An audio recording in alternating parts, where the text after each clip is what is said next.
Dhugaan Islaamaa amantii Rabbi tokkichatti amanuu fi sirna jireenya haqaa barsiisuun namoota hedduu hawwachaa jira. Saudi Arabiyaatti namoonni 347 ol Islaamummaa fudhatani. Akka ministeerri dhimmoota Islaamaa Saudi Arabiyaa ibsutti bara 2019 hanga 2023 gidduutti namoonni 347 ol Islaamummaa fudhataniiru. Namoonni kunneen hedduun isaanii hojjettoota alaa fi daawwattoota gara biyyattii imalan akka ta'anis ibsameera.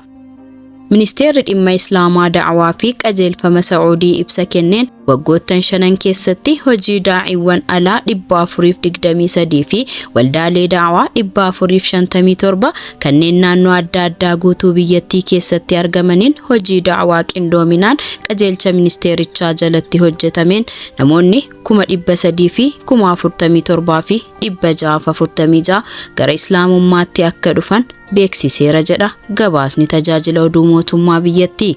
Akka gabaasa ministeerichi baase kanaatti lakkoobsi namoota Islaamummaa fudhatanii yookaan immoo amantaa dhaloota isaaniitti deebi'anii haalaan dabalaa dhufeera.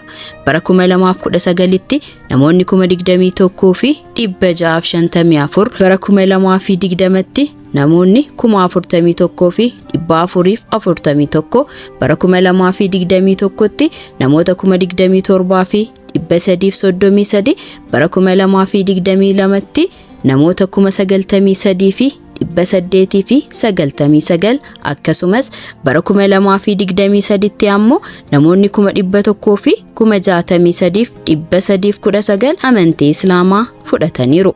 Tattaaffiin kun qaama hojii ministeerichi namoota muslima hin taane waa'ee Islaamaa akka baratan affeeruu, barsiisa Islaamaa babal'isuu fi shakkii sababa yookiin dhugaa malee yookaan immoo yaada dogoggoraa waa'ee amantii Islaamaa kaan qulqulleessuu fi dhugaa sirrii namoota hubachiisuuf walitti fufiinsaan hojjetu ta'us ibseera.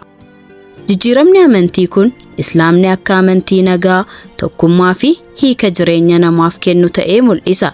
Islaamni saboota, afaanotaa fi aadaa garaagaraa keessatti illee namoota walitti fiduun obbolummaa fi waliigaltee uuma.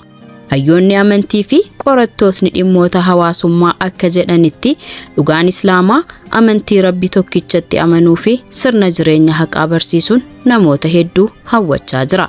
Islaamni amantii dhugaa, nagaa fi hiika jireenyaa siif kennu tokkicha.